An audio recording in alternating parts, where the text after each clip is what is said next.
네, 36회 중개사 시험. 자, 이번 시간 정비법의 정비계획의 입안과 정비구역의 지정 부분입니다. 자, 이 부분은 우리 앞에서 기본계획에서 이어지는 부분이기 때문에 이 정비계획의 의미를 잘 파악하고, 그 다음에 이 정비 예정구역 단계에서 정비구역으로 지정, 확정되는 단계에 대해서 공부를 하도록 하겠습니다. 자, 먼저 우리 앞에서 배웠던 내용이죠. 자, 지금 배우는 부분이 여기 정비계획의 입안과 정비구역 지정 파트입니다. 우리 앞에서 기본계획을 먼저 수립해서 정비사업의 기본 방향을 지시하고 정비 예정구역이 정해지고 나서 그 정비 예정구역에다가 정비계획이라는 계획을 추가적으로 입안합니다. 행정관청이. 그 다음에 최종적으로 정비구역이 지정되죠. 정비 예정구역이 정비구역으로 지정돼야 됩니다. 확정돼야 됩니다. 자, 이렇게 되면 우리가 그 해당되는 지역이 재건축 재개발 구역으로 확정이 되는 겁니다. 그 다음에 추진위원회 승인, 정비사업 조합에 설립을 해서 인가 받고, 그 다음에 이 조합인 시행자가 사업시행계획으로 설계 도면 같은 걸 만들어서 관청한테 인가받고, 관련 공사계획을 인가받고, 자, 분양 신청과 분양 동의와 분양 신청을 받아서 조합원들이 분양 신청을 하면 원하는 평수대로 관리처분 계획으로 분양을 해주고, 추가 분담금 같은 것들을 이제 정하고, 그 다음에 철거해서 공사 들어가서 공사 마무리가 되면 소유권 이전 고시가 되는 것입니다. 자, 이 순서에서 두 번째 순서를 좀 배운다고 생각하시면 되겠습니다. 공부하실 때 항상 이 이미지가 머릿속에 있어야 됩니다. 이런 것들을 우리가 기본적으로 좀 암기를 좀 하시는 게 중요합니다. 자, 우리가 정비계획이라고 하는 것은요, 기본계획의 지시를 받아서 수립하는 세부 지시계획입니다. 자, 우리가 이제 아까 기본계획은 도시 전체적으로 기본계획을 만들어서 이게 홍은동 정비예정구역, 상계동 정비예정구역 같은 것들을 이렇게 정했는데, 자, 도시 전체적으로 기본계획이 나오면 그 안에서 이렇게 예정구역이라는 데가 별도로 발표됩니다. 제가 이제 샘플로 3개만 보여드렸는데 서울시의 재개발만 예정구역이 170개입니다. 또 재건축은 또 별도로 있습니다. 이렇게 예정구역은 굉장히 많은 겁니다. 자, 어쨌든 샘플로 이 홍은동 정비 예정구역에다가 이제 정비 계획을 만들 겁니다. 누가? 홍은동 담당하는 서대문 구청장이 이렇게. 상계동 같은 경우에도 상계동 정비 예정구역에다가 정비 계획을 만듭니다. 노원구청장이. 그다음에 여기 전농동 담당하고 있는 동대문구청장이 또 전농동 정비 예정구역에다가 이런 정비 계획을 수립하는 겁니다. 입안한다는 표현을 쓰죠. 이게 바로 이제 이렇게 각각 예정구역별로 정비계획은 만들어지기 때문에 정비계획은 이 예정구역별로 따로따로 만든다고 생각하셔야 됩니다. 자, 기본계획은 도시 전체적으로 하나만 만드는 건데 정비계획은 여러 개가 나올 수 있습니다. 정비 예정구역 개수만큼. 자, 그럼 이제 이 그림을 한번 잘 보셔야 됩니다. 이걸 잘 이해하셔야 되는 그림인데. 자, 우리가 이전 강의에서 기본계획 수립권자에서 군수는 빠지죠. 기본적으로 특별, 광역, 자치시와 자치도 시장이 기본계획의 수립권자입니다. 그러면 기본계획의 수립권자가 5명이라는 게 일단 있는데 이 상태에서 정비계획을 입안해서 정비구역 지정으로 갈 때 요거 지금 제가 이렇게 구분을 좀 해놨습니다. 점선으로. 자, 우리가 행정관청이 서울특별시나 광역시 같은 광역지방자치단체는 자, 자기 아래 기초지방자치단체인 구청장들이 있습니다. 그래서 우리가 서울특별시나 광역시는 구청장들을 이제 우리가 하위기관으로 이렇게 자, 두고 있고, 특별자치시, 세종시, 특별자치도 제주도, 또 일반 시장 같은 경우는 구청장이라는 단위가 없습니다. 그래서 어떤 이제 차이가 있는 거냐면, 자, 서울특별시장이나 광역시장이 기본계획을 만들어서 정비 예정구역을 정하면 그 정비 예정구역을 담당하는 여기 구청장들이 있습니다. 이렇게 우리가 특별시나 광역시 밑에는 자치구가 있기 때문에 아까 우리 홍은동은 서대문구청장 같은 관청이 이 구청장이 정비계획을 입안해서 자, 정비구역 지정 신청을 따로 이렇게 올리는 겁니다. 다시 서울특별시로 이렇게 서류가 올라가네요. 최종적으로 정비구역을 지정하는 관청이 특별시장과 광역시장이 됩니다. 자, 이해하셨죠? 이 광역시 같은 경우도 부산, 인천, 대전, 또는 뭐 대구, 그리고 이제 광주광역시 이런 경우도 이 자치구가 있기 때문에 이런 구청장들이 정비계획을 입안해서 정비구역 지정을 이렇게 신청을 올리면 이 광역시장이 정비계획을 이렇게 보고가 올라와서 정비계획이 문제가 없이 잘 돼 있으면 최종적으로 그 정비구역으로 지정을 해주는 겁니다. 기본계획에서 발표한 정비예정구역이 이렇게 정비구역 지정이 되는 겁니다. 서울특별시나 광역시가 첫 번째 일단 중요하고 자, 이런 경우는 구청장들이 정비계획을 입안해서 해당 서류를 첨부해가지고 특별시장, 광역시장한테 정비구역 지정 신청을 해서 특별광역시장이 정비구역 지정권자가 되는 겁니다. 정비계획 입안권자는 구청장이고 자, 반면에 특별자치시, 특별자치도, 일반시 이런 경우는 자치시장과 자치도지사와 시장이 기본계획을 수립해서 정비 예정구역이라는 것을 발표합니다. 똑같이. 자, 그 다음에 자, 밑에 구청장들이 없기 때문에 이때는 자기 자신이 자, 여기 자치시장 자기 자신이 정비계획을 또 위반합니다. 여기 자치도지사도 정비계획을 추가적으로 위반을 합니다. 자기가. 자, 일반 시장, 경기도 수원시, 용인시, 뭐 경기도 고양시 같은 이런 시장이 정비계획을 추가로 위반한 다음에 자기 자신이 직접 정비구역을 지정하는 관청이 되는 것입니다. 지금 보시면 자치시와 자치도나 시장 같은 경우는 자기 자신이 기본계획을 만들어서 정비 예정구역을 발표하고 정비 예정구역에다가 정비계획을 자기 자신이 위반을 해서 자기 자신이 정비구역을 지정하는 이런 절차로 가야 됩니다. 자, 오늘 마지막으로 우리가 군 단위는 기본계획이 없어요. 기본계획이 없기 때문에 기본계획을 안 만들고 정비 예정구역 같은 거 없이 그냥 바로 정비계획을 군수가 만들어서 정비구역을 군수 자기 자신이 정하도록 되어 있습니다. 군수도 마지막 단위에서는 나옵니다. 기본계획에는 안 나오지만 이 군수가 정비계획을 위반을 해서 정비구역을 자기 자신이 정하는 여기에는 나오는 겁니다. 자, 결론이 뭡니까? 그러니까 기본계획을 수립하는 관청은 5명인데 최종적으로 정비구역을 지정하는 관청은 6명이 되는 거죠. 밑에 이제 특별시장, 광역시장, 자치시장, 자치도, 시장이나 군수가 정비구역을 최종적으로 지정하는 겁니다. 자, 우리 이런 것들은 여러분들이 한번 이렇게 연습장에다 한번 써보실 필요도 있습니다. 자, 그래서 이 서울특별시나 광역시장, 자치시와 자치도, 시장이 기본계획을 수립을 한다. 이렇게 군수는 아니고 그러면 특별시나 광역시 밑에는 구청장들이 정비계획을 위반해서 다시 상급자인 특별시장, 광역시장한테 정비구역 지정을 신청을 하고 요건이 되면 정비구역 지정이 되는 겁니다. 자, 특별자치시와 특별자치도 시장은 자기 자신의 기본계획을 만들고 정비계획을 자기 자신이 추가로 위반하고 마지막으로 정비구역 지정도 자기 자신이 하도록 되어 있습니다. 자, 군단위는 한번 끊고 군단위는 기본계획은 없으니까 기본계획상 뭐 정비 예정구역 같은 거 없이 해당 재건축 재개발 사업을 하려면 바로 정비계획부터 위반을 하고 군수가 그 다음에 군수가 정비구역 지정으로 바로 가는 겁니다. 자, 이 내용을 이제 글씨로 한번 보도록 하겠습니다. 정비계획의 위반권자와 정비구역 지정권자 보시면 자, 정비계획 위반권자와 정비구역 지정권자인데 자, 구청장 등이 위반해서 정비구역 지정을 신청한다. 우리 앞에서 봤던 요 그림을 말씀하시고 싶습니다. 구청장 등이 정비계획을 위반해서 정비구역 지정 신청 요거를 말하는 겁니다. 자, 구청장 등이라고 하는 것은 구청장하고 그다음에 이제 광역시 안에 있는 군수인데 그냥 그 광역시 안에 있는 군수는 중요하지 않기 때문에 그냥 구청장 등은 구청장으로 해석하시면 되겠습니다.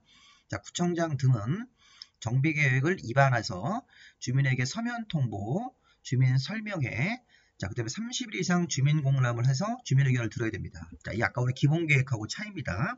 자, 우리 앞에 강에서 배웠던 기본계획은 서면 통보와 설명회 같은 거 없이 14일 이상 주민 공람을 해서 주민 의견만 들으면 되는데 이 정비계획은 주민한테 굉장히 중요한 계획이기 때문에 재개발 재건축 사업을 하는 주민들한테 자, 이때 주민들한테 서면으로 통보하고 정비계획의 내용을 그 다음에 주민들한테 설명회도 해야 됩니다.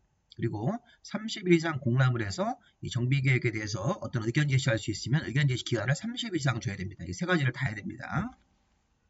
자, 그리고 나서 지방의 의견도 들어야 되겠죠. 주민 의견을 30일 이상 공람을 해서 주민 의견을 듣고 지방의 의견을 들어서 이 구청장 등 구청장은 정비계획을 위반을 해서 이런 절차를 거친 다음에 특별시장, 광역시장한테 정비구역 지정을 신청해야 됩니다. 지정 신청. 자, 이번엔 이제 직권 지정이 있습니다. 자, 자치시장과 자치도지사, 시장 군수죠. 자, 세종특별자치시장, 제주특별자치도, 그 다음에 시장, 아까 그 다음에 군수는 기본계획은 없지만 정비계획부터는 나와야 됩니다. 자, 시장이나 군수 같은 관청들은 정비계획을 위반해서 아까 위에서 앞에서 배웠던 그 내용 그대로 나옵니다. 서면 통보, 주민설명회, 30일 이상 공람을 해서 주민 의견을 듣고 지방 의견을 들어서 직접 정비구역을 지정을 직접 하시는 거죠.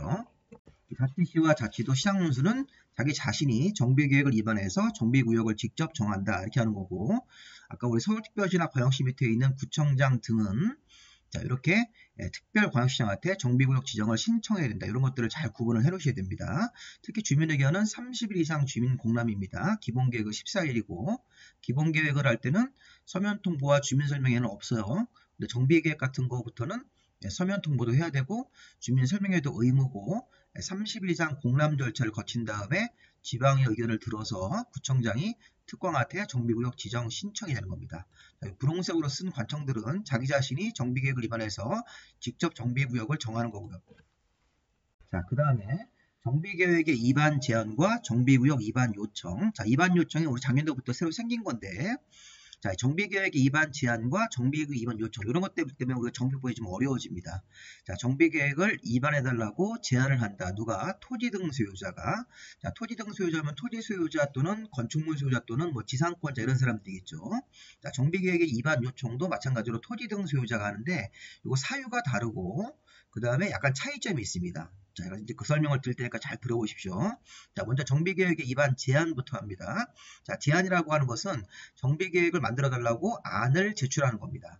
자, 토지 등 소유자가 자, 다음 사유에 해당이 되면 저희가 일반적으로 재개발 같은 거 할 때는 토지 등 소유자가 우리 맨 앞에서 배웠죠. 앞에 강의에서 재개발할 때는 토지 소유자 또는 건축물 소유자 또는 지상권자가 되는 거고 재건축을 할 때는 지상권자는 빠지고 건축물 및 부속 토지 소유자인데 자, 어쨌든 재개발을 재건축의 토지 등 소유자가 다음 사유에 해당이 되는 경우에는 정비계획 위반권자를 찾아가서 정비계획의 내용을 만들어서 정비계획의 위반을 제한할 수 있다. 그럼 정비계획 위반을 제한하는 사유가 이렇게 쭉 나와 있습니다. 이 파란색으로 쓴 것들을 일단 핵심으로 먼저 보시면 되겠습니다. 자, 여기 1번을 보시면요. 정비계획의 위반 시기가 자, 우리 기본계획상 이 단계별 추진계획으로 정비계획 위반 시기라는 게 뭡니까?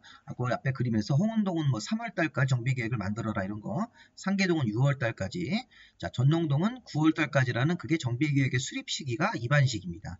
자, 정비계획 위반 시기가 경과했는데도 불구하고 정비계획 위반이 안 되고 있습니다. 지금 이건 문제가 있다는 얘기죠. 자, 토지 등 소유자는 재건축 재개발 사업을 빨리 하고 싶은데 이게 정비계획 자체가 위반이 안 됩니다. 정해진 시기까지 또는 기본계획상 정비계획 수립 시기가 아예 정해지지 않은 경우도 있습니다. 자, 어쨌든 이게 자, 토지 등 소유자들은 정비계획 위반 시기가 경과했는데도 정비계획이 정상적으로 위반되지 않는 경우랄 때 자, 2번 같은 경우도 볼까요? 여기 3번 같은 걸 먼저 보겠습니다. 자, 토지 등 소유자가 3분의 1 이상 동의를 해서 기존 정비계획을 변경해달라고도 제안할 수 있습니다. 자, 1번 같은 경우는 최초로 이제 정비계획을 위반해달라고 제안을 하는 건데, 여기 3번 같은 경우는 3분의 1 이상이 동의해주면 토지 등 소유자 전체 인원의 3분의 1 이상 동의해주면 기존 정비계획을 변경해달라고도 요청을 하면서 제안할 수 있습니다. 자, 4번. 공공재개발사업, 공공재건축사업. 자, 우리는 민간 재개발조합 만들어 사업하지 않고 처음부터 공공재개발과 공공재건축사업으로 가겠다. 이렇게 토지 등 소유자들이 원해서 요청을 합니다. 자, 이렇게 토지 등 소유자가 공공재개발 사업을 할 테니까 정비계획을 위반해달라고 제안을 하는데, 자, 이런 대표적인 사유가 요 1번, 3번, 4번 같은 거. 그 밖에 여기 5번에 천재지변으로 긴급한 경우, 그 다음에 토지 등 소유자가 사업 시행을 토지주택공사로 사업 시행자를 요청하는 경우도 있는데, 일단은 중요한 건 1번, 3번, 4번을 좀 잘 보십시오. 공공재개발 사업과 공공재건축 사업을 추진하려는 경우, 그 다음에 1번 정비계획의 위반 시기가 경과했는데도 정비계획이 정상적으로 위반되지 않고 있기 때문에 이 재개발 사업이 늦어지는 거죠. 이렇게 되면 토지 등 소유자가 재개발 사업이 늦어지면 좀 곤란하니까 다음 사유에 해당이 되면 정비계획 위반권자한테 정비계획 위반을 제한할 수 있습니다. 이때 포인트가 뭐냐면 정비계획의 위반을 제한할 때는 그 정비계획 안을 만드는 비용, 정비계획의 그 내용을 만드는 정비계획에 대한 계획을 만들어야 되는데 그 비용 자체를 토지 등 소유자가 부담을 해야 되기 때문에 이게 조금 부담이 되는 겁니다. 그래서 정비계획의 위반 요청이라는 게 생긴 겁니다. 그렇게 생각하시면 되겠습니다. 자, 정비계획 위반 제한은 토지 등 소유자가 정비계획의 내용을 정해서 그 정비계획의 안을 만들어서 이거를 제안할 때는 이 토지 등 소유자가 기본적으로 정비계획 만드는 비용을 부담을 해야 된다고 생각하시면 되겠습니다. 자, 어쨌든 이 제안을 할 때 토지 등 소유자가 자, 다음 사유에 해당이 되면 정비계획 위반권자한테 정비계획의 내용을 만들어서 제안을 할 수 있습니다. 그러면 이 토지 등 소유자들이 비용을 부담해서 정비계획의 그 안을 만들어가지고 위반을 제한하는 거고, 이 제한 사유는 정비계획의 위반 시기가 경과했는데도 정비계획 위반되고 있지 않은 그런 상황일 때 정비계획 자체가 안 만들어지고 있습니다. 어떤 문제가 있겠죠.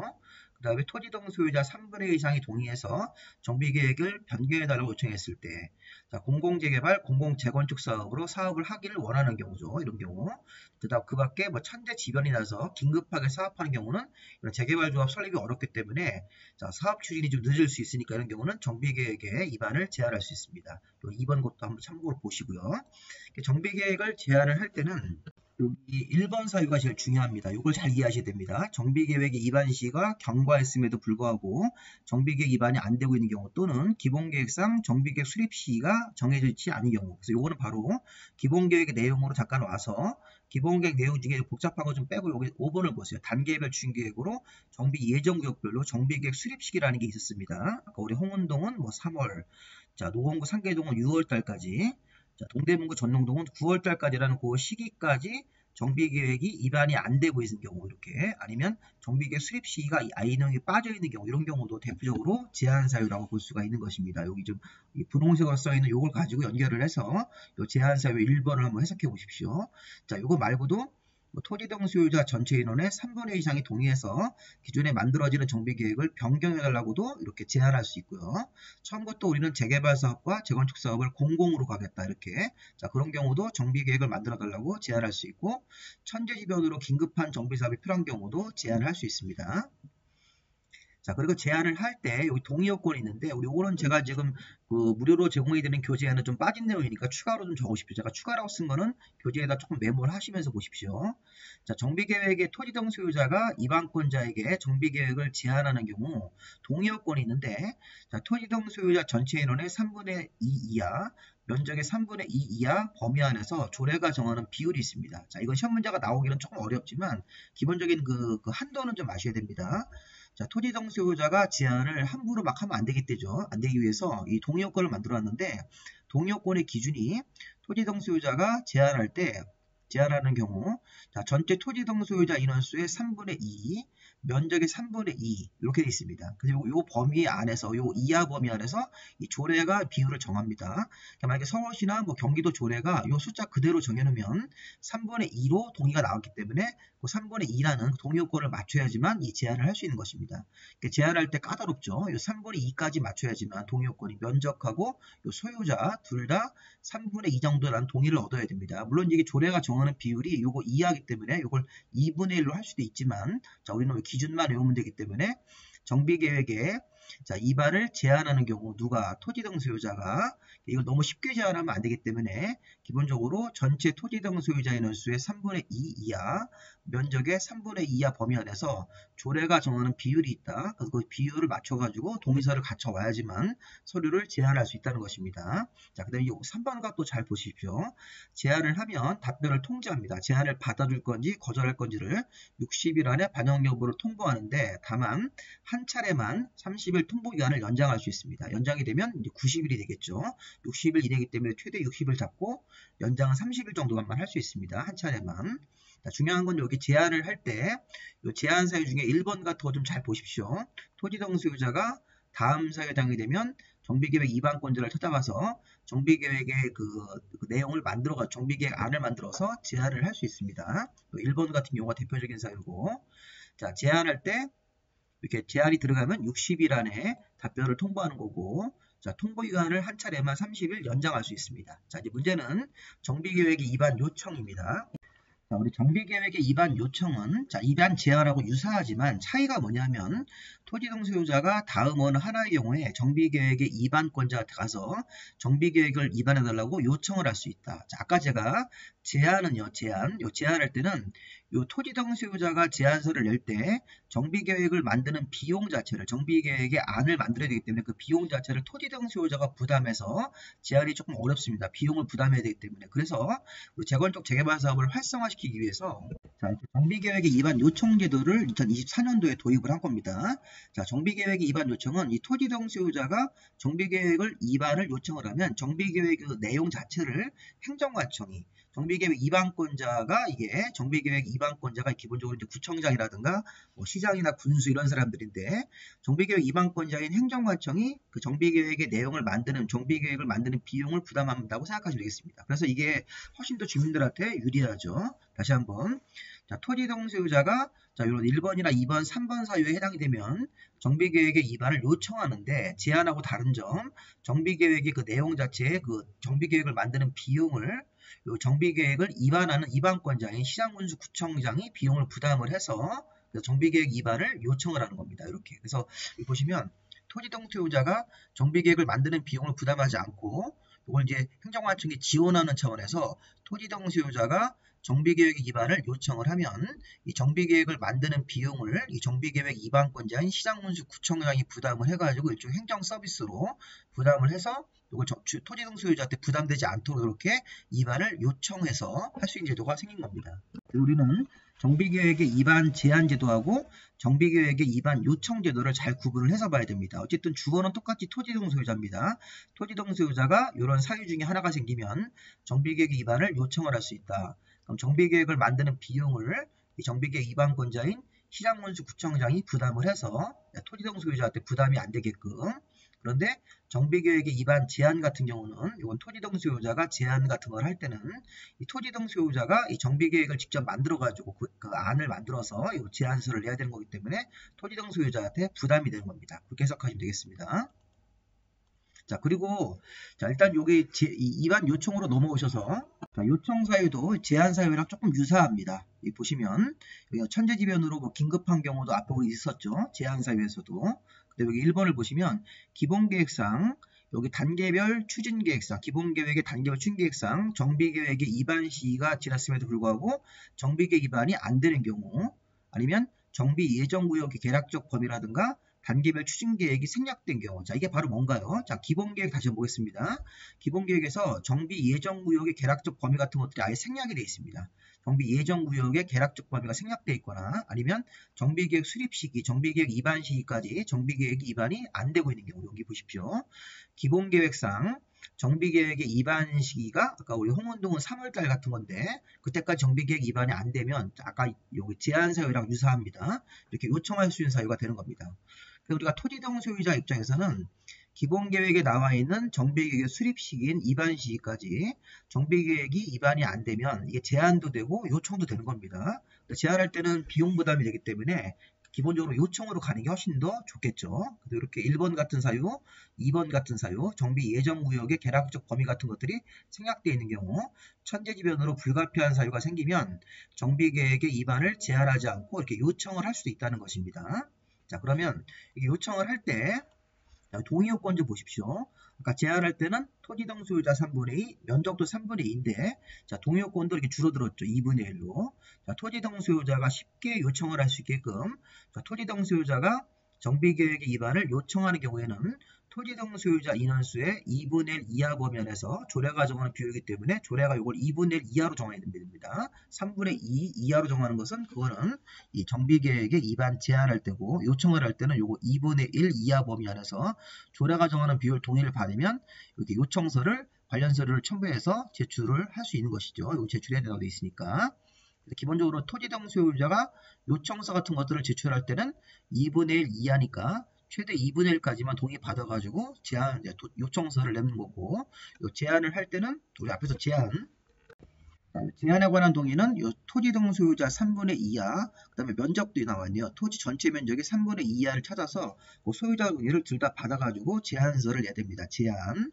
그런데 요청을 할 때는 여기 면적은 없고 토지 등 소유자 2분의 1 이하만 동의받아가지고 2분의 1 이하로 조례가 정하는 비율이기 때문에 2분의 1로 정하면 2분의 1 정도 동의를 받으면 요청서를 제출할 수 있다는 것입니다. 관련서를 제출해서 제출해야 되는 거기 때문에 이 동의서를 꼭 맞춰서 내라는 겁니다. 자, 그리고 통지도 아까 제한 같은 거 할 때는 60일 안에 결과 통보, 한 차례만 30일 연장하는 건데 요청서가 들어가는 경우에는 요청이 있는 경우에는 요청일로부터 4개월 안에 자, 정비계획 위반 여부를 결정해서 정비계획 위반권자가 토지 등 소유자 같은 사람 또 정비구역 지정권자한테 알려준다. 그러면 정비계획 위반이 요청이 들어갔을 때는 4개월 정도 안에 토지 등 소유자 같은 사람들한테 답변이 갑니다. 그리고 요 기한을 정해서 2개월 정도 범위 안에서 한 차례 연장할 수 있으니까 4개월 플러스 2개월이기 때문에 요청이 들어가면 최대 6개월까지 답변이 통지가 가야 되는 것이죠. 연장이 됐다는 전제로. 근데 우리 앞에서 제한 같은 거 할 때는 제한으로 다시 넘어오면 60일이고 한 차례 30일 통보할 수 있으니까 90일 안에 제한이 들어갔을 때 제한을 받아줄 건지 거절할 건지를 통보하도록 되어 있는 것입니다. 자, 이렇게 정비계획의 위반 제한과 정비구역 지정 요청 같은 것들을 구분을 해서 특히 문제를 좀 풀 줄 아셔야 됩니다. 자, 그 다음에 이제 세 번째 정비계획의 내용입니다. 자, 우리 정비계획의 내용에는 자, 아까 기본계획 내용과 혼동하지 않게끔 정비계획은 세부적으로 지시하는 거기 때문에 자, 홍은동 정비 예정구역으로 들어와야 됩니다. 자, 기본계획은 서울시 전체에 대해서 방향을 정하는 계획이지만 이 서울시 전체 기본계획에서 홍은동 예정구역, 상계동 예정구역이 나오면 그 홍은동 정비예정구역하고 상계동 정비예정구역 안으로 들어가서 각각 정비계획을 만들 때 홍은동의 정확한 사업의 명칭, 홍은동 정비예정구역이 앞으로 정식으로 정비구역 될 때 그 면적이 얼마인지, 홍은동 예정구역에다가 어떻게 도시계획서를 만들 건지, 또 홍은동에다가 공동이용설 같은 것들을 어떻게 할 건지 이런 것들. 이런 것들이 정비계획의 내용입니다. 정비계획은 홍은동 예정구역 안에서 정비구역을 정하는데 정식으로 면적은 얼만큼으로 될 건지, 홍은동 안에다가 도시계획설, 도시계획설을 앞에서 뭐 했었죠? 이 도시계획설 같은 경우면 도로나 공원 같은 것들, 그 밖에 이제 공동 이용설 같은 것들, 그 다음에 홍은동 정비 예정구역은 아까 우리 기본계획에서 건축물의 밀도 계획이 나오면 이 정비계획에서 건축물의 주 용도, 건폐율, 용적률, 높이를 확정하는 것입니다. 우리 지난 강의에서 이 기본계획을 보면요. 서울시 전체적으로 낡은 동네를 이렇게 예정구역으로 정했습니다. 그럼 예정구역 정하고 나서 여기 정비계획 수립시가 있고, 여기 상계동은 건폐율 30% 이하, 용적률 200% 이하, 홍은동은 3월달까지 정비계획을 만드는데, 이 정비계획을 만들 때 건폐율과 용적률은 이 범위 안에서 이렇게 되어 있습니다. 자, 이게 바로 기본계획에서 발표한 건폐율과 용적률의 한도죠, 한도. 자, 그러면 우리가 정비계획을 만들 때, 여기 정비계획을 만들 때는 이쪽으로 보십시오. 자, 정비구역의 면적, 정비사업의 명칭, 자, 홍은동에서 어떤 식으로 도시계획서를 만들 건지, 그 다음에 여기 공동이용설을 어떻게 설치할 건지 계획, 건축물의 주용도, 건폐율, 용적률. 자, 건폐율, 용적률이 이제 정비계획으로 이제 확정이 되는 겁니다. 우리 좀 전에 이 앞쪽에서 이렇게 요 범위 이하에서 정하면, 만약에 상계동이 건폐율이 뭐 30% 이하, 용적률이 200% 이하로 기본계획에서 한도가 나오면 실제 정비계획을 만들 때 이거보다 조금 낮게 건폐율은 뭐 28%, 용적률은 뭐 195% 이런 식으로 해서 이 직접 정하는 거, 실제 구체적으로 숫자를 정하는 게 바로 정비계획입니다. 그 정비계획을 보시면 건축물의 주 용도, 건폐율과 용적률을 실제 확정을 하는 거죠. 건축물의 높이, 그 밖에 이 홍은동 예정구역 같은 데다가 어떻게 환경 보존 같은 걸 할 건지, 교육 환경 보호, 세입자 주거 대책, 정비사업의 시행 예정 시기, 그 밖에 정비사업의 시행 방법 같은 것들이 정비계획의 내용인데 되게 어렵죠. 자, 정비계획의 내용 같은 것들은 굉장히 많고, 우리 대통령령으로도 또 내용이 있습니다. 다음 중 정비계획의 내용이 아닌 것은 그러면, 자, 정비사업의 명칭과 정비구역의 면적, 그 홍은동 예정구역을 정확하게 어떤 식으로 명칭을 정하고 정비사업을 하기 위해서 정비구역의 면적을 확정하고, 홍은동 예정구역에다가 도시계획설과 공동이용설을 어떻게 만들 거고, 그다음에 건폐율과 용적률 높이를 확정하고, 그 밖에 홍은동 예정구역에서 환경보전, 교육환경보호, 세입자 주거대책, 그다음에 홍은동 사업을 언제부터 사업할 건지 그런 것들을 세부적으로 지시하는 계획이 정비계획이라고 생각을 하시면 되겠습니다. 정비계획의 내용 같은 것도 한번 이렇게 읽어보시는데 조금 어려울 수 있는데 이해를 바탕으로 해서 나중에 이걸 좀 눈에 좀 익혀 두시면, 그리고 이제 문제를 풀어보시면서 정비계획의 내용 같은 관련 내용들을 정리를 하시면 되겠습니다. 그 다음에 네 번째, 정비구역의 지정 절차입니다. 자, 우리 정비구역 지정은 특별 광역 자치시와 자치도 시장 군수가 정비계획을 결정을 하고 정비구역을 지정할 수 있습니다. 정비구역 지정권자가 6명이 되는 거죠. 우리 앞에서 봤던 그림 보시면 특별시 광역시장 밑에 있는 구청장이 정비계획을 위반해서 정비구역 지정 신청을 올렸고, 자치시와 자치도 시장이나 군수는 자기가 자신이 직접 정비계획을 위반해서 정비구역 지정을 제가 직접 하는 거기 때문에 어쨌든 특광은 구청장한테 신청을 받고, 나머지 관청들은 직권으로 이렇게 정비계획이라는 계획을 결정을 해서 정비구역을 지정을 하는 것입니다. 정비구역 지정과 변경하는 것도 마찬가지입니다. 변경도 변경 지정 절차라고 보시면 되겠습니다. 자, 주의할 점은 정비구역 지정권자 6명은 정비구역을 지정 변경할 때 이 업무 자체가 중요하기 때문에 도시계획위원회 심의를 거쳐야 됩니다.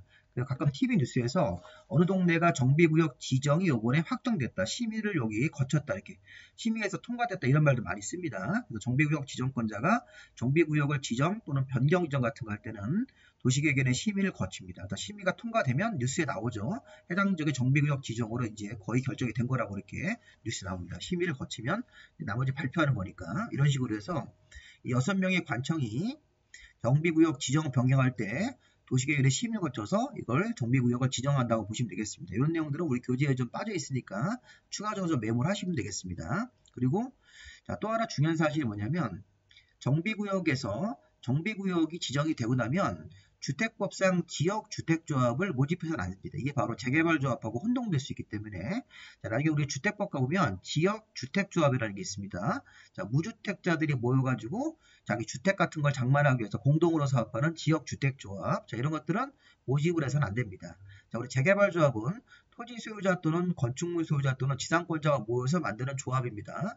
재건축 재개발조합은 소유자가 모이는 거고, 이 지역주택조합은 무주택자가 모여서 주택법에 따라서 공동으로 주택사업을 하는 겁니다. 그런 다음에 주택사업이 끝나면 이 지역주택조합원이 아파트 하나씩 받아가는 거죠. 물론 이제 돈을 내야 됩니다. 기본적으로. 일단 정비구역에서는 주택법상 지역주택조합에 모집을 해서는 안 됩니다. 추가적으로 좀 알아두시고요. 자, 그다음에 정비구역은 분할과 통합과 결합이 가능합니다. 자, 하나의 정비구역을 2개 이상 구역으로 분할을 할 수도 있고, 정비구역 지정권자가 자, 서로 연접한 정비구역, 서로 붙어있는 2개의 정비구역을 통합할 수도 있고, 서로 연접하지 않은 떨어진 구역도 하나의 정비구역으로 결합이 가능하기 때문에 이런 것들도 시험 지문에 나왔던 질문들이니까 한번 확인해 보시기 바랍니다. 자, 그 다음에 이제 우리 5번째 정비구역 지정 효과입니다. 자, 정비구역 지정되면 2가지 효과가 있습니다. 자, 여기 해당되는 요 낡은 그 주택들이 모여있는 그런 지역이 자, 재건축 재개발 정비구역으로 확정이 되면, 그런 정비구역 지정이 되면 해당 지역은 자동적으로 지구단위 계획 구역하고 지구단위 계획이 결정고시가 된 것으로 의지합니다. 자, 우리가 지구단위 계획, 지구단위 계획 구역은 국토계획법에 따라서 지구단위 계획 구역을 지정을 하고 지구단위 계획을 수립하는 겁니다. 자, 이거 되게 중요한 계획이기 때문에 도시관리 계획을 결정을 해서 지구단위 계획 구역을 지정을 하고 지구단위 계획을 수립해야 되는데 이게 자동적으로 의제가 됩니다. 해당 지역이 정비구역이 되면 정비법에 따라서 정비구역 지정으로 이렇게 딱 확정이 되면 정비구역 지정 고시가 되자마자 해당 정비구역은 행정관청이 특별히 관리하는 장소인 지구단위 계획 구역이고 특별히 관리하는 계획인 지구단위 계획이 자동적으로 결정고시가 된 것으로 의제가 됩니다. 자, 그리고 자, 이제 정비구역이 지정되면 여기 이 안에서 함부로 개발행위를 하면 안 됩니다. 정비사업에 방해되기 때문에 7가지 개발행위는 시장문수 구청장, 시장문수 등한테 허가를 받아야 됩니다. 자, 하나는 의제 효과, 하나는 허가를 받는 효과. 자, 보십시오. 자, 정비구역 지정 변경 고시가 있으면 자, 우리 해당 정비구역을 정할 때 정비계획이 올라오죠. 그럼 정비계획 자체를 지구단위 계획으로 보는 거고, 지구단위 계획으로 보는 거고, 이 정비구역 자체를 지구단위 계획 구역으로 자동적으로 지정, 이게 정비구역 지정과 정비계획, 지구단위 계획으로, 그래서 우리가 자, 결정 고시가 된 것으로 보는 겁니다. 다시 한번. 자, 정비구역을 지정할 때 정비계획이 올라와서 정비계획을 결정을 하고 정비구역을 정합니다. 그럼 그 정비계획 자체가 지구단위 계획으로 결정고시가 되는 것으로 보는 거고, 그다음에 정비구역 자체를 지구단위 계획 구역으로 지정이 되는 것을 바로 결정고시가 되는 것으로 본다. 원래는 지구단위 계획 구역의 지정과 지구단위 계획의 수립은 둘 다 도시관리 계획으로 결정을 해야 되지만 지금은 도시관리 계획 결정하지 않아도 자동적으로 결정 고시가 된 것으로 보는 겁니다. 지구단위 계획 구역 지정 결정하고 지구단위 계획 수립 결정이 자동적으로 결정고시가 된 것으로 보는 겁니다. 자, 반대로도 의지할 수 있습니다. 자, 이번에는 자, 우리가 정비계획의 내용을 포함한 지구단위 계획을 먼저 결정고시하면, 자, 이건 바로 국토계획법에 따라서 지구단위 계획 자체를 먼저 결정고시하는 경우도 있습니다. 자, 이게 좀 특이한 케이스인데 국토계획법에 따라서 해당 정비사업하는 장소를 지구단위 계획으로 먼저 결정고시하면 해당 지구단위 계획 구역 자체가 정비법상 정비구역으로도 지정고시가 된 것으로 볼 수 있습니다. 국토계획법상 지구단위 계획을 먼저 결정고시하면 이 지구단위 계획을 만든 장소인 이 지구단위 계획 구역 자체를 정비구역으로 이렇게 지정고시가 된 것으로 볼 수 있는데 일단 1번 지문에 포커스를 좀 맞추시기 바랍니다. 2번 지문은 시험 문제에서 거의 잘 나오지는 않지만 한번 참고로 읽어보시고요. 의지 효과. 정비법에 따라서 정비계획을 결정을 하고 정비구역이 지정 고시가 되면 해당 정비구역이 지구단위 계획 구역으로 해당 그다음에 정비계획 자체를 지구단위 계획으로 결정고시가 된 것으로 보는 겁니다. 자, 그 다음에 이제 정비구역 내에서는 토지동 소유자가 함부로 개발행위하면 정비사업에 방해가 될 수 있기 때문에 정비구역이 딱 지정되고 나면 이제 개발행위 7가지 개발행위를 할 때는 허가를 받고야 됩니다. 자, 보십시오. 정비구역에서 다음에 개발행위를 하려는 자는 시장문수 등한테 허가를 받아야 된다. 자, 보시면 여기 일단 파란색을 빼고 한번 읽어보겠습니다. 자, 건축물의 건축, 가설건축물을 포함한 건축물의 건축과 공작물의 설치. 자, 일반 건축물의 신축 같은, 건축이라는 게 뭐 신축, 증축, 개축, 재축인데 어쨌든 일반 건축물의 건축, 가설건물을 포함해서 공작물, 비닐하우스라든가 철탑의 설치. 자, 이게 바로 건물 짓고, 자, 물건을 1개월 이상 정비구역 내에다가 쌓아두는 거, 물건 적재. 자, 토지 형질 변경, 토석의 채취, 토지 분할이네요. 그럼 건물 짓고, 물건을 적재하고, 토지 형질 변경, 토석 채취, 토지 분할 같은 경우는 국토기획부에서 배웠던 5가지 행위에다가, 자, 여기다 보시면 건축물의 용도를 바꾸는 거죠. 건축물을 뭐 상가로 쓰다가 뭐 공장 같은 거로 바꾼다든가 이렇게. 자, 중목의 벌채와 식재, 중목을 나무를 벌채하고 심는 거 이런 것들도 정비사업 안에 방해가 될 수 있기 때문에 정비구역이 지정되면 이렇게 7가지 개발 행위는 허가를 받아야 됩니다. 자, 특히 중요한 거, 자, 여기서 허가를 받은 대상에 여기 대선이 빠져 있습니다. 우리 예전에 도시개발법에서는 여기 대선이 들어가 있는데, 자, 도시개발법상 도시개발구역에서는 이런 유사한 조항이라는 게 나오는데, 자, 도시개발구역에서는 여기가 대선과 용도 변경으로 되어 있습니다. 근데 우리 정비구역, 정비법에서는 건축물의 대선은 허가 대상에서 제외가 되어 있고, 자, 토지 분할, 자, 분할입니다. 분할. 자, 분할은 들어가 있지만 합병은 들어가 있지 않습니다. 그래서 정비구역에서 다음에 7가지 개발행위 하려는 자는 시장문수 등, 자, 시장문수 등이 시장문수 구청장입니다. 이런 사람들한테 이 토지 등 소유자가 이런 개발행위 같은 걸 할 때 허가를 받아야 되는데, 자, 일반적으로 사업에 방해되는 행위이기 때문에 허가가 잘 안 나옵니다. 자, 개발행위를 못하도록 이렇게 제한하겠다는 것입니다. 일종의. 자, 그런데 정비구역에서 7가지 개발행위에 건축물의 대설이 들어가 있지 않습니다. 그리고 토지 합병은 들어가 있지 않습니다.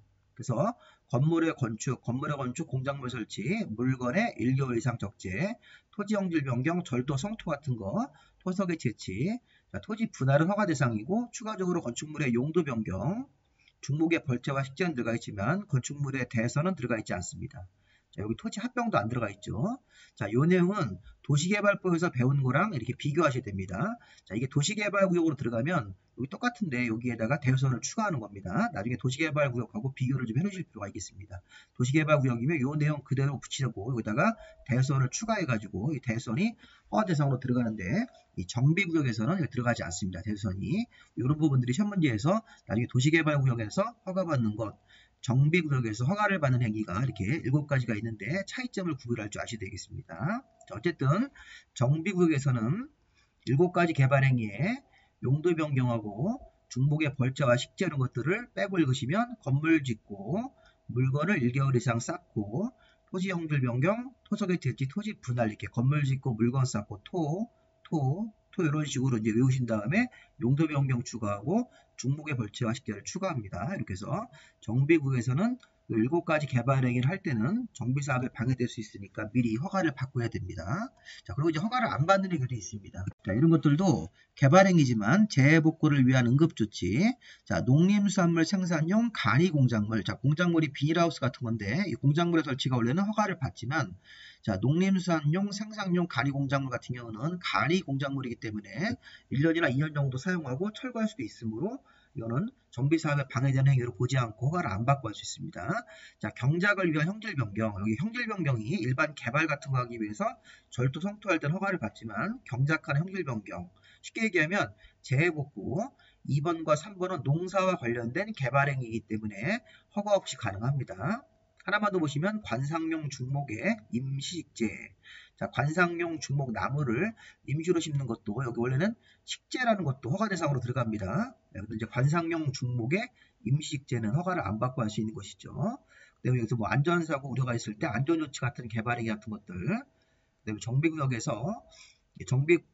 정비구역에서 개발에 지장을 주지 않는 범위 안에서 하는 토석 채취 같은 것도 뭐 있는데 추가적으로 있는데 일단 1번, 2번, 3번, 6번 같은 경우를 포인트로 잡으십시오. 특히 관상용 중목의 임식재가 허가 안 받고 할 수 있는 식재인데 다만 그 임시로 식재하는 행위가 경작지에서 할 때는 농사짓는 행위에 방해가 될 수 있기 때문에 농사짓는 행위가 오히려 농사가 방해가 받을 수 있으므로 경작지에서 임시로 식재하는 것은 자, 이건 또 허가를 받는 것으로 봐야 됩니다. 다시 한번 재해복구를 위한 응급조치는 개발행위지만 허가 안 받고 할 수 있다. 자, 농림수산물 생산용 가리공작물은 농사 짓는 데 필요한 공작물이기 때문에 허가 안 받고 할 수 있는 거고요. 경작을 위한 형질 변경도 자, 경작하는 농사 짓는 데 필요한 절도 성토 같은 형질 변경 허가 안 받고 할 수 있다.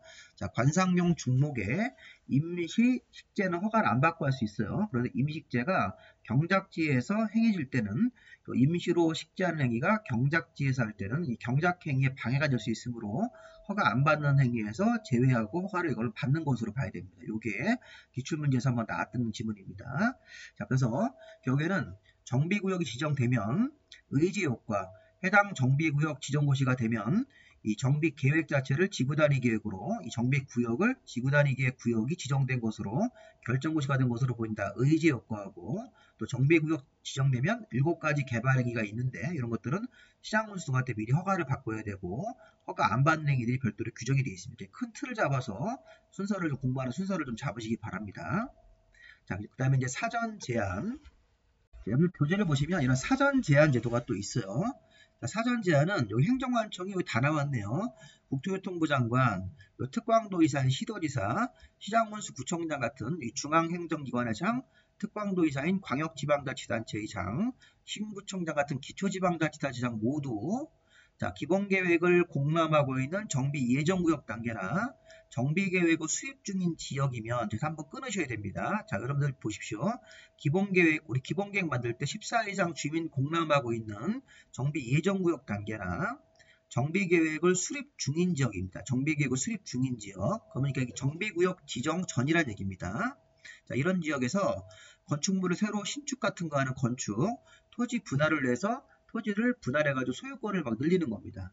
그 다음에 일반 건축물 대장 등기 하나짜리가 집합 건축물 대장으로 바뀌면서 등기가 여러 개로 이렇게 바뀌는 거죠. 요 4번도 마찬가지인데, 자, 이런 행위를 한 데는 이걸 우리가 이제 정비사업할 때 투기로 봅니다. 소유권을 늘리는 행위로 봅니다. 그래서 시기가 자, 사전에 미리 제한 조치를 할 수 있다. 자, 지금 건물을 새로 신축하는 거, 토지를 분할해가지고 소유권을 늘리는 겁니다. 건물이 신축되면 새로운 소유자가 생기고, 자, 토지를 분할해서 한 필지 토지가 큰 게 있었는데, 이걸 5필지로 쪼개가지고 소유자를 다른 사람한테 토지를 매각해서 새로운 사람으로 들어올 수 있습니다. 토지 소유자가.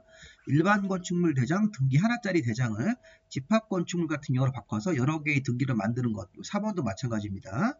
그럼 이런 식으로 되면 이런 행위가 이루어지면 정비사업에 문제가 생깁니다. 변화가 생기고 토지 등 소유자가 막 늘어나기 때문에 이런 행위를 단속하기 위해서 3년 정도 이내에서 1년 연장할 수 있습니다. 그럼 최대 4년까지 제한할 수 있습니다. 이 분홍색 행위를 못하도록 제한할 수 있는 것입니다. 그런데 이게 중요한 건 언제부터입니까? 자, 이거 보십시오. 자, 여기를 보시면 여기 정비구역 지정고시가 되면 금방 우리 보신 거 정비구역 지정고시가 되면 7가지 개발 행위는 허가를 받고야 됩니다. 정비구역이 지정이 됐을 때부터 이게 기준입니다. 근데 정비구역 지정 앞에 단계가 정비구역 지정 전 단계가 기본계획을 수립하고 있는 단계, 정비계획을 입안하는 단계에서 여기 요 시기입니다. 정비구역이 지정이 되면 사전 제한이라는 게 필요 없습니다. 정비구역 지정고시가 되면 7가지 개발행위가 허가 대상으로 잡히기 때문에 개발행위를 마음대로 못하는 건데 정비구역 지정고시가 되기 전 단계인 정비계획 입안 단계나 기본계획을 수립하고 있는 단계에서는 사전에 소유권을 막 늘리기 위해서 건물의 건축, 그다음에 토지를 막 분할을 하고, 그다음에 집합건축물 같은 경우로 막 변경을 하고 이런 식으로 또 전유 부분을 분할하는 이런 것들, 여기 기본계획을 공람하고 있는 정비 예정구역 단계나 정비계획을 수립 중인 지역이니까 요 시기가 바로 요 두 시기가. 자, 바로 이걸 말하는 겁니다. 정비계획을 입안하는 단계나 기본계획을 수립하는 단계, 이 단계에서 자, 건축물을 새로 건축하고 토지를 분할하고 그러니까 집합건축물로 변경을 하고 전유부분부터 분할 같은 거 하면 이런 행위가 소유권이 늘어나면 나중에 정비구역 지정되고 나서 토지 등 소유자가 변화가 생기기 때문에 늘어나기 때문에 그런 것들을 못하게 하기 위해 사전에 제한 조치를 할 수 있는 것입니다. 그래서 우리가 사전 제한 조치는 4가지 행위를 할 수 있는 것입니다. 보시면 장관, 시도의사, 시장문수구청장이 자, 기본계획을 14일 공람하고 있는 정비 예정구역 단계이기 때문에 기본계획을 만드는 단계 또는 정비계획을 수립 중인 지역에서 그러면 요 그림에서 요 앞에 단계입니다. 정비계획을 수립하고 있는 요 위에 단계에서 요 단계에서 사전에 건축물을 신축을 해서 소유권을 새로 만드는 사람들, 토지를 분할을 해가지고 새로운 소유자가 생기는 경우, 일반 건축물 대장을 집합 건축물 대장으로 전환하는 사람들, 자, 집합 건축물 대장 중 전유 부분을 분할을 해가지고 소유권을 막 늘리는 그런 행위는 하면 안 되니까 사전에 제한 조치를 할 수 있다. 그러면 기간은 3년 정도 이내로 제한하고 1회에 한해서 1년 연장할 수 있습니다. 사전 제한 조치가 떨어지면 사전 제한된 행위를 하려면 이것도 시장문수 같은 허가를 미리 받아야 됩니다. 그래서 이게 그러니까 정비구역 지정되면 7가지 개발행위 허가 받아야 되듯이 이 사전 제한 조치가 떨어졌을 때 뭐 4가지 개발행위 할 때도 시장문수 등한테 허가를 받아야 되는 것으로 보시면 되겠습니다. 자, 물론 실무에서는 시장문수 등이 사전 제한 떨어진 거는 허가를 잘 내주지 않겠죠. 그래서 그런 행위를 마음대로 못하도록 실무에서는 이 허가가 거의 안 나온다고 보시면 되겠습니다. 특별한 요건이 아니면. 자, 그 다음 이제 마지막으로 정비구역의 해제입니다. 자, 정비구역 등의 해제는 정비예정구역이나 정비구역 자체가 사업이 문제가 있어서 해제가 되는 그런 사유가 있습니다. 자, 먼저 의무적 해제와 임의적 해제 두 가지로 나눌 건데, 자, 정비구역 등의 해제도 조금 우리 어려울 수 있습니다. 잘 내용을 들어보십시오. 자, 의무적 해제. 자, 구청장 등은 해당 정비구역 등이, 자, 정비구역 등은 정비예정구역이나 정비구역을 말하는 겁니다. 그래서 등자가 붙은 겁니다. 자, 구청장 등은 여기 구역 등이 정비예정구역이나 정비구역 자체가 다음으로 하나에 해당이 되면 구청장 등은 특별광역시장한테 해제 요청을 해야 되는 것이고, 의무적으로 나머지 자치시와 자치도 시장문수는 자기 자신이 직접 정비구역 등을 해제를 해야 합니다. 여기 의무죠. 자, 그러면 자, 사유를 잘 보시면, 자, 정비사업의 순서를 다시 한번 잘 보십시오. 그러니까 이제 조합이 시행자가 됐습니다. 이 조합이. 자, 기본계획을 만들고 정비계획을 입안해서 정비구역 지정으로 가고, 추진위원회 승인받고, 조합 설립을 해서 이 조합이 정식 시행자가 됩니다. 민간 재개발 재건축 사업으로. 조합이 사업시행계획이라는 공사계획, 설계도를 포함해서 공사계획, 사업시행계획을 만들어서 시장군구청장한테 인가받고, 자, 분양 통지하고 분양 신청을 받아서 조합원들한테 분양 신청을 받아서 원하는 평수대로 관리처분 계획으로 분양을 하고 추가 부담금 정한 다음에 이제 공사 들어가는 건데, 여기 보시면 기간이 있네요. 기간. 자, 무슨 말이냐면 기본 계획부터 3년 안에 정비 계획을 입안해서 정비구역 지정 고시를 해야 되는데, 자, 기본 계획을 만들고 나서 3년 안에 정비 계획을 만들고 정비구역 지정 신청, 여기 보시면 안 하면 기본 계획에서 이 정비 계획을 만들고 정비구역 지정 신청을 3년 안에 해야 되는데, 안 하면 자, 3년 되는 날 다음 날에 기본 계획에서 정한 정비 예정구역 자체가 이게 의무적으로 해제가 되는 것입니다. 그리고 정상적으로 정비구역 지정으로 내려왔어도 정비구역 지정되고 나서 2년 안에 추진위원회 승인 신청, 추진위원회 승인 받으면 추진위원회 승인 받으려부터 다시 또 2년 안에 조합을 설립해서 조합 설립 서류를 준비해가지고 조합 설립을 하기 위한 서류 준비해서 조합 설립 인가 신청을 또 2년 안에 해야 되고, 또 조합 설립이 되고 나면 다시 3년 안에 사업 시행 계획을 만들어 가지고 인가 신청을 해야 되는데, 여기 3년, 2년, 2년, 3년입니다. 자, 이건 외우셔야 됩니다. 기본계획에서 정비구역 쪽으로 지정 신청 3년, 정비구역 지정고시가 되고 나서 2년 안에 추진위원회 승인 신청, 추진위원회 승인받고 나서 조합 설립 서류 준비해가지고 2년 안에 조합 설립 인가 신청, 조합 설립 인가 받고 나서 다시 또 3년 안에 사업 시행 계획에 인가 신청 안 하면 3년 되는 다음 날, 2년 되는 다음 날에 자, 정비구역이라든가 기본계획에서 발표한 정비 예정구역이 해제가 되는 것입니다. 의무적으로. 이 내용을 제가 이제 글씨로 설명을 한번 들어볼게요. 자, 시험에는 글씨로 나옵니다. 자, 여기 보십시오. 요 기본계획이라는 단어가 있네요. 기본계획에서 정한 정비구역 지정 예정일인데, 이런 거 무시하시고 그냥 보십시오. 기본계획에서 정한 정비구역 지정 예정일로부터 3년이 되는 날까지니까 기본계획에서 시작해가지고 3년이 되는 날까지 정비구역 지정 신청을 안 하거나 아니면 여기 구청장 등이 자, 지정 신청을 안 하는 경우, 자, 이게 무슨 말입니까? 요 자치시와 자치도 시장문수는 제가 직접 정비구역을 지정하는 거고, 구청장 등은 지정 신청을 해야 되는데, 요 구청장 쪽으로 해석해 볼게요. 기본계획에서 정한 날이 있습니다. 자, 기본계획에 정한 날이기 때문에 원래 기본계획에 정한 정비구역 지정 예정일이라는 게 있는데, 자, 일단 이거 무시하시고, 자, 기본계획에서 정하는 어떤 날짜로부터 3년이 되는 날까지 자, 정비구역 지정 신청을 안 한 겁니다. 구청장이. 그래서 이걸 보시면 여기 기본계획에서 정한 예정일로부터 정비구역 지정 신청을 3년 안에 안 하면 3년 되는 날 다음 날에 기본계획에서 발표한 정비 예정구역 자체가 해제가 되는 것입니다.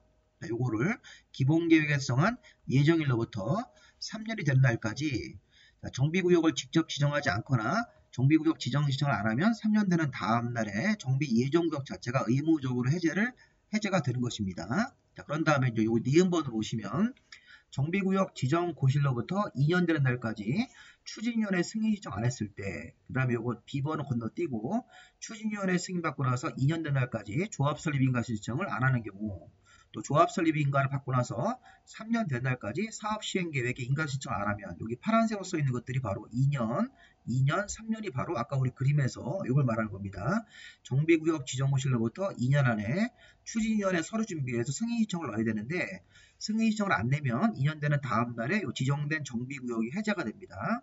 추진위원회 승인 받고 조합 설립에 서류 준비해서 조합 설립 인가 신청 2년, 조합 설립 인가 받으면 3년 안에 사업 시행 인가 신청을 내야 되는 것입니다. 이게 바로 3, 2, 3입니다. 이렇게 해서 요거를 요 내용 자체를 이제 이미지로 보신 다음에 이제 그림으로 딱 보고 나서 이제 글씨로 기본계획에서 정한 예정일로부터 3년이 되는 날까지 정비구역 지정 신청을 안 했을 때 이렇게, 그 다음에 정비구역 지정고시가 되고 나면 2년이 되는 날까지 추진위원회 승인 신청을 해야 되는데 안 하면 또 해제 사유가 되는 것입니다. 추진위원회 승인을 받고 나서 2년 되는 날까지 조합 설립 인가 신청 안 하는 경우, 또 조합 설립이 딱 되고 나면 다시 또 3년 안에 사업 시행 인가 신청, 요 사업 시행 인가라는 게 사업 시행 계획 인가 신청입니다. 요거 안 하면 다 의무적 해제에 걸리는 것입니다. 자, 그런데 우리 의무적 해제에서 요거 B번의 분홍색하고 하나가 더 있습니다. 노란색 사유는 무슨 말인지 한번 잘 보겠습니다. 자, 이게 뭐냐면 요 B번은 아까 그 절차에서 자, 추진위원회가 없이 뒤에 가서 배울 겁니다. 추진위원회 없이 막바로 조합 설립으로 가는 경우도 있습니다. 우리가 그런 사유를 나중에 배우실 거예요. 자, 그러면 정비구역이 지정고시가 되고 나서 3년이 된 날까지 정비구역 지정되고 나서 추진위원회 쪽으로 가지 말고 막바로 조합 설립으로 가는 경우도 있다고 생각하시면 돼요.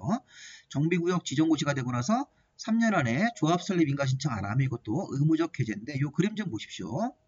자, 여기 추진위원회가 빠졌습니다. 지금 이 상황입니다. 자, 추진위원회 없이 조합 설립하는 절차가 뒤에 가면 나옵니다. 원래는 기본계획 다음에 정비구역 정하고 추진위원회 승인받고 조합 설립으로 가야 되는데 추진위원회 없이 막바로 조합으로 가는 경우도 있습니다. 그때는 자, 예외적 사유지만 보셔야 됩니다. 정비구역 지정고시가 되고 나서 이렇게 2년으로 가지 말고 한 번에 조합 설립으로 바로 오기 때문에 3년 안에 인가 신청이 맞습니다. 정비구역 지정고시가 되고 나서 3년 안에 조합 설립인가 신청 안 하면 3년 되는 다음 날에 이 정비구역 자체가 의무적 해제가 되는 것입니다.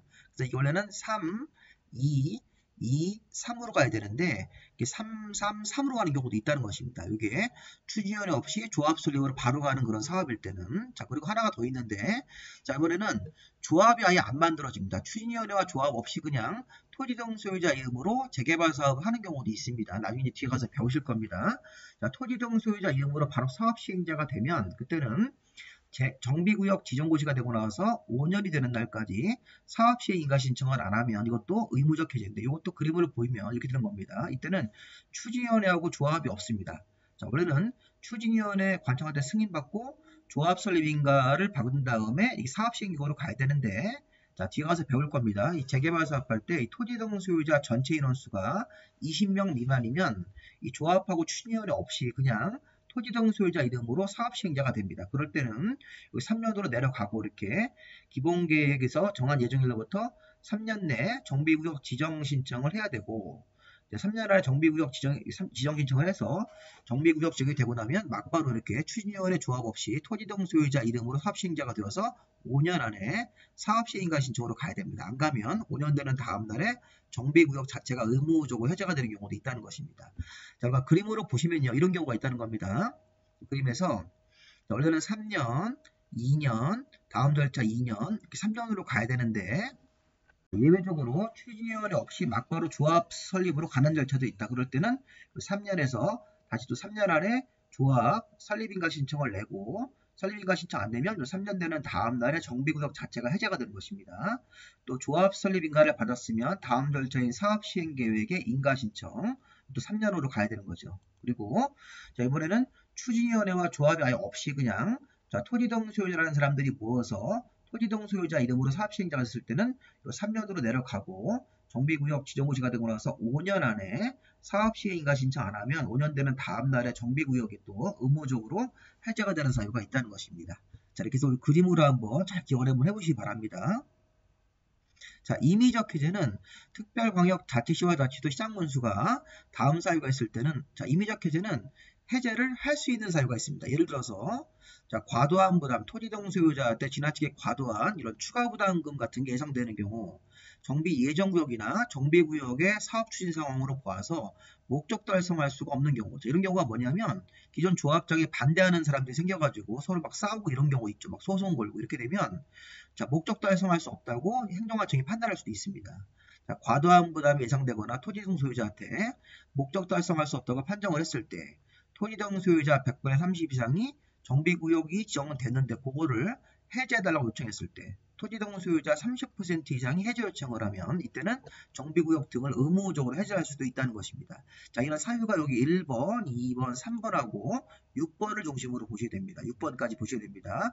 여기 2번, 5번 같은 경우하고 4번은 우리 교재에는 좀 빠져 있고 2순환이나 나중에 3순환 할 때 보실 수 있습니다. 이런 것들은 나중에 보시고 자, 지금 정비구역 등을 해당되는 관청 6명이 도시계획위원회 심의를 거쳐서 해제를 할 수 있는 사유는 아까처럼 3년, 2년, 2년, 3년이 아닙니다. 그건 의무입니다.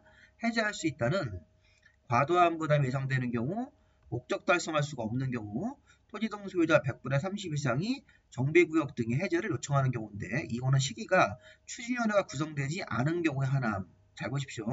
그러고 나서 6번에 보시면 추진위원회가 구성이 되었거나 조합이 설립된 그런 시점이라면 토지동 소유자 100분의 30이 아니라 과반수면 이제 우리 50%를 초과해야 됩니다. 그런 사람들의 동의해가지고 정비구역 등 해제를 요청하는 경우도 해제할 수 있다가 되는 것입니다. 이 그림 좀 보십시오. 자, 우리가 좀 전에 추진위원회가 구성되기 전 단계인 요 위에 단계 여기 정비계획 단계나 이 정비구역까지만 된 단계 이 단계에서는 토지동 소유자 100분의 30 이상 요청을 하면 해제할 수 있다고 자, 추진위원회가 승인을 받아서 추진위원회가 나와 있거나 조합 설립인가를 받아서 조합이 설립된 상태, 이 시기라면 과반수가 해제를 요청했을 때 정비구역 같은 것들이 해제를 할 수 있다가 되는 것입니다. 시기를 잘 보셔야 됩니다. 자, 여기 지금 기본계획 단계나 정비구역 지정까지만 되어 있는 상태에서는 토지동 소유자 100분의 30 이상 해제 요청입니다. 요거 여기 보시면 추진위원회가 구성되어 있지 아니한 상태인 정비구역 단계나 기본계획 단계일 때는 토지동 소유자 100분의 30 이상이 해제 요청을 하면 자, 정비구역 등을 해제할 수 있다가 되는 것입니다. 자, 그런데 6번 추진위원회가 이미 구성이 되어 있거나 조합이 설립이 되어 있는 상태라면 그때는 100분의 30이 아니라 자, 동의 비율을 좀 높아집니다. 과반수, 토지동 소유자 과반수가 50%를 초과하게 해제 요청 동의가 나오면 그때 해제할 수 있다가 되는 것입니다. 그래서 이 시기가 정비구역 지정까지만 되어 있고 추진위원회가 넘어가지 않은 상태라면 100분의 30 이상의 해제 요청, 추진위원회와 조합이 나와 있는 요 시기라면 과반수가 해제 요청입니다. 여기 사업시행계획으로 넘어가시면 안 됩니다. 자, 사업시행계획을 인가 신청하지 아니한 상태에서 조합 단계나 추진위원회 승인 단계일 때는 과반수, 자, 추진위원회 구성 전 단계인 정비구역 지정 단계나 기본계획 단계일 때는 100분의 30 이상 해제 요청을 하면 해제할 수 있다 이렇게 되는 것입니다. 그래서 여기 특별광역자치시와 자치도 시장문수가 다음은 하나의 사유가 있으면 심의를 거쳐서 정비구역 등을 해제할 수 있다. 해제하여야 한다는 3년, 2년, 3년이 해제하여야 한다고 해제할 수 있다는 과도한 부담이 예상될 때, 목적 달성할 수 없을 때, 100분의 30 이상 해제 요청을 했을 때, 또 과반수 동의로 해제 요청 같은 걸 하면 해제할 수 있다가 되는 것입니다. 이거 잘 보셔야 됩니다. 좀 어렵습니다. 자, 그래서 마지막으로 이제 우리가 정비구역 등이 해제가 되면 의무적 해제든 임의적 해제가 되면 해당되는 재건축 재개발 해제되는 구역을 그대로 방치하지 않고 주거환경 개선 사업을 하기 위해서 자, 해제된 정비구역 등이 재건축 재개발하다가 해제 사유에 걸려서 해제가 되면 자, 거기를 주거환경 개선 사업 구역으로 다시 정할 수 있다. 근데 사업 방식이 자, 우리 주거환경 개선 사업은 철거하지 않고 기존의 주택을 보존하면서 정비하는 방식, 고치는 리모델링과 유사한 방식으로 사업을 하기 위해서 주거환경 개선구역으로 정할 수 있다는 것입니다. 그리고 정비구역 등이 원래는 이제 철거 방식의 재건축 재개발 사업을 하다가 해제가 됐을 때 해제가 되는 정비구역 등을 우리 관청이 주거환경 개선 사업을 하기 위해서 주거환경 개선 구역으로 정하는데 사업의 방식이 철거하지 않고 이렇게 고치는 방식, 주택을 보존하면서 정비하는 고치는 방식으로 사업을 다시 할 수도 있다는 것입니다. 이렇게. 그리고 그거랑 유사하게 이 도시재생 선도지역 같은 경우로 정하도록 국토부 장관한테 요청하는 경우도 있으니까 이것도 한번 참고로 이것도 고치는 방식이라고 생각하시겠습니다. 해당 정비구역 등이 해제가 됐을 때 해제된 정비구역 등을 이렇게 3번으로 가지 않고 국토교통부 장관한테 도시재생 선도지역 같이 요거랑 보존 정비하는 방식과 유사하게 고치는 방식으로 사업을 하기 위해서 이런 방식으로도 해제된 구역을 다시 정할 수도 있다. 국토부 장관한테 요청을 해가지고 이렇게 이런 내용까지 보시면 되겠습니다. 자, 하나만 추가해서 적으시기 바랍니다. 자, 정비구역 등이 해제 고시가 되면 추진위원회 승인과 조합 설립 인가도 자동적으로 취소가 되는 것으로 보는 겁니다. 자, 왜냐하면 정비구역 자체가 해제가 되면 추진위원회하고 조합도 의미가 없기 때문에 기존에 받아놓은 승인과 인가도 같이 취소가 되는 것으로 보고 그 내용 자체를 고시를 해야 됩니다. 이것도 시험 문제에서 나왔던 질문입니다. 잘 생각해 보시기 바랍니다. 자, 여기까지 마무리하겠습니다. 고생 많이 하셨습니다. 이제 강의가 좀 길었네요.